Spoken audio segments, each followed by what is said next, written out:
Are you a big fan of great foods, wine, and spirits? Do you want to know what's up with your favorite celebrity chefs, mixologists, winemakers, and brew masters? Are you hungry to know everything happening on DC's red-hot restaurant scene? Then get ready, because we're serving up the DC area's #1 food and wine variety show, Dishing It Out with Nikki and David Nellis. Oh, yeah. All right, welcome to Dishing It Out. We're live again this Sunday, and great news. Andy Mitchell's back behind the board. Yeehaw! Welcome home, Andy.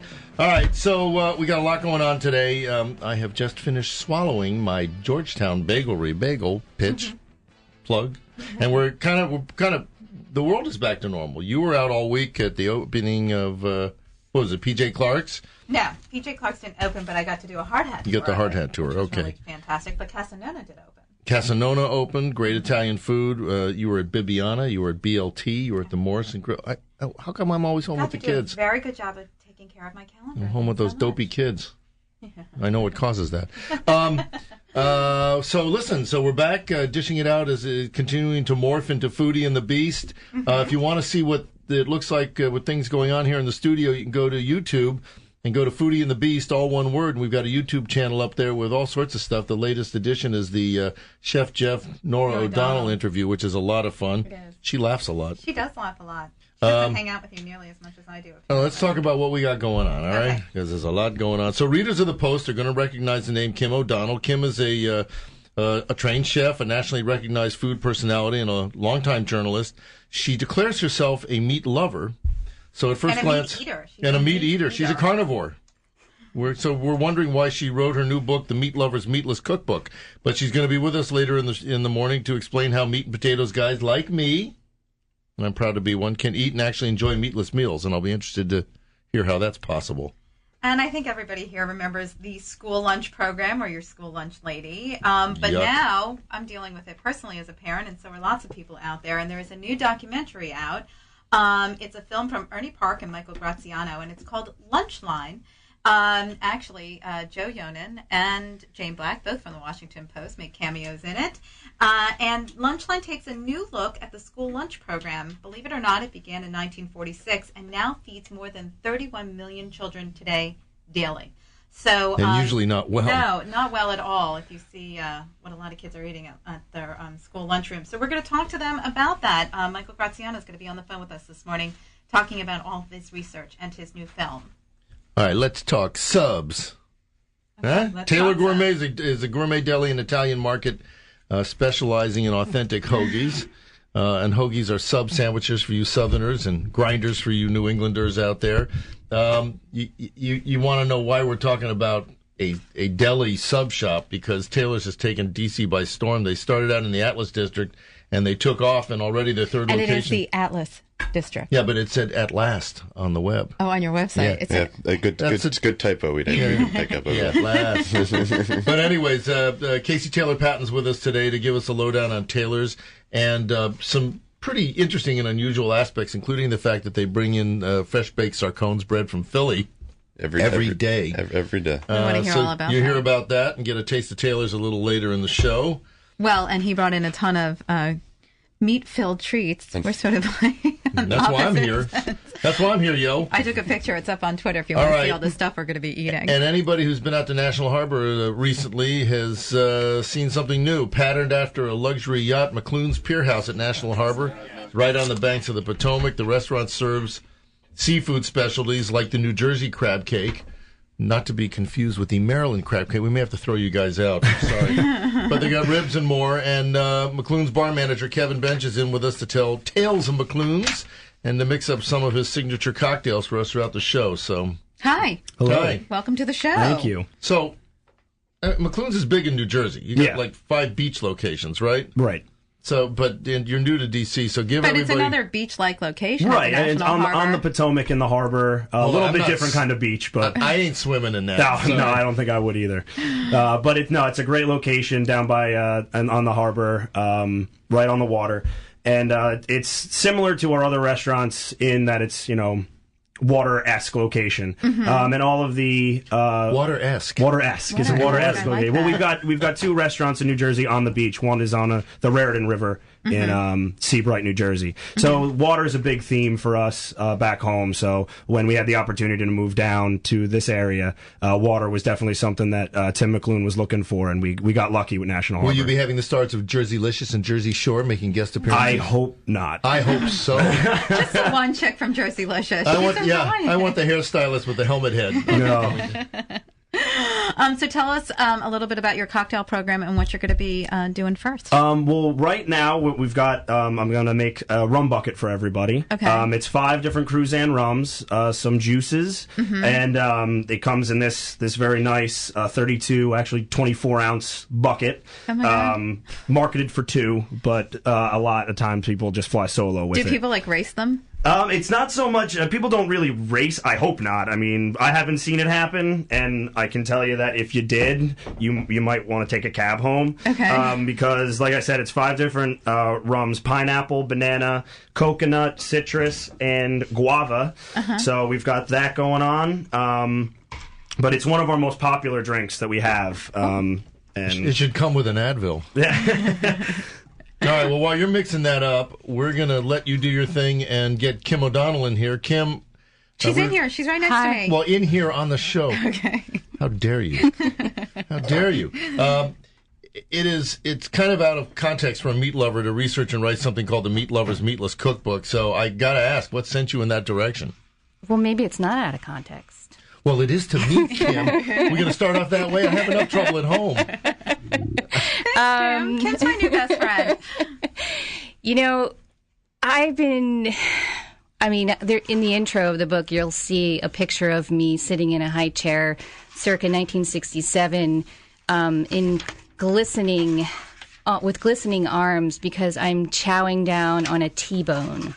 My mother used to give them to me as teething rings. And so I when people ask, when I tell people that really I have a lifelong relationship with meat, there is proof positive. And, this has been a thread in my life. I mean, there's been a lot of punctuation marks, including my father's untimely death of a heart attack. He was younger than I am, and when he died, and his mother died of a heart attack. So, it's a serious thing, but that was the history of heart disease that sort of started this journey of exploring, connecting diet to what we actually ate. But in the 80s, when when all the kids got worked up with blood tests and on knowing that we had to do something, the response was all or nothing. So no moderation whatsoever. So instead of butter, we were put on margarine. Oh, that's healthy. Which, yeah, exactly. And, nobody knew better in 1982. And, it wasn't really like we cut out meat in our house. We just, instead of the bologna, we had roasted turkey breast. I mean, it was very strange, but it also meant that we really didn't increase our veg and fruit intake. So it was this very peculiar experience, and I felt like I was in jail. And I think my brothers did too. And then when I went to college, I went back to all the old things, the pepperoni pizza, the cheesesteaks, all the stuff that we grew up because Hoagies. I'm from Philadelphia. Yeah. Right. So, the journey for me has really been in the past 10 years when realizing that my cholesterol level was not it was there right along with me. And, I went to cooking school. I've been working with people testing recipes, sharing them with readers. And my cholesterol level has been a lifelong issue, essentially. So, why are you looking at me? Well, he has high cholesterol too. I've got the cholesterol level of cheese. Yeah, I mean, and who doesn't love a hunk of good cheese, right? So, this is something that I had to really wake up to for myself, but it was not, I wasn't planning on the all or nothing approach. I had to find something that would work. My husband also eats meat. My mother's longtime partner has suffered a few heart attacks, and he continues to eat sausages in a big way. I actually dub him Mr. Sausage in the intro to the book. Are you a Mr. Sausage, David? Oh, am I? Yeah. And we all know, we may be one, or we all know at least 5 of them. Absolutely. You know, someone. But so how did you go about, for the book, developing the recipes? I mean, if you like the taste of meat, like for me, like we tried doing Meatless Monday in my house. It's kind of fallen off the wagon a little bit for us, because everything I make, I'm like, God, that would be so much better with bacon. So it's very hard, you know, not to put that protein in there. So how did you go about developing your recipes?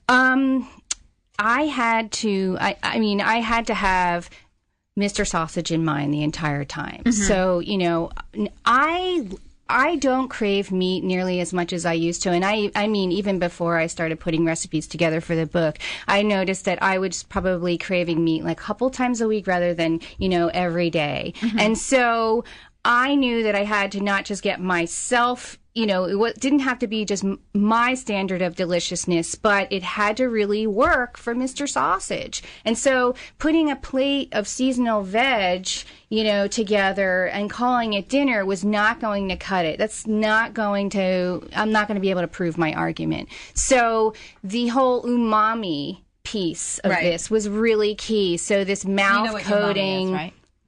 Huh? Do you know what your mommy is? Yeah, I know who my mommy is. Do you know who you mommy is? You talking about my mother? My mama?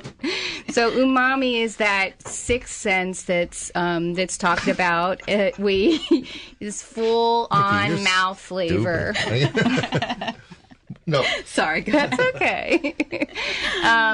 You know, the feeling you get when you put a piece of Parmesan cheese in your mouth, mushrooms, soy sauce. So this full-on flavor that not only feels good when you're chewing it, but also when it goes down the gullet, that is actually satisfying your appetite. And that, you know, so it had to incorporate some of those things. So I use, you know, smoked paprika a lot.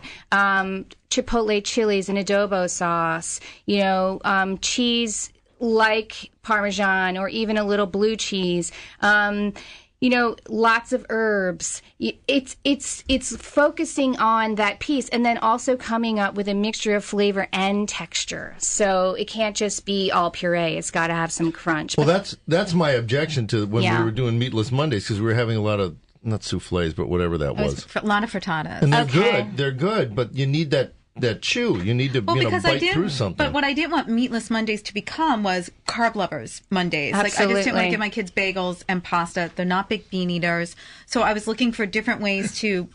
What? I just had a visual like throwing a couple of bagels on the floor and watching them tear into it, fight the dogs for it. Something like that. But, you know, it's hard to introduce that to them. So let's talk about some of your favorite recipes in there that you know you think are kid-friendly or good for those like my husband. Absolutely. Did you guys have any favorites that stood out? Oh, well, I did. I told you that I want to try that chickpea and turnip chili. Well, and the one I saw that I sort of scratched my head about was the spring cassoulet, because the cassoulet usually has meat in it. Right? And you know what else? We're going to have to take a break. You want to? Oh, yeah. So, all right. Can we defer this for coming back from break? Yes, absolutely. All right. So let's take a quick break. We'll be back with cookbook author Kim O'Donnell right after these words. And coming up, we're going to be talking about the lunch line with filmmaker Michael Graziano. This is David and Nikki Nellis with Dishing It Out. Joe, a hanker for a...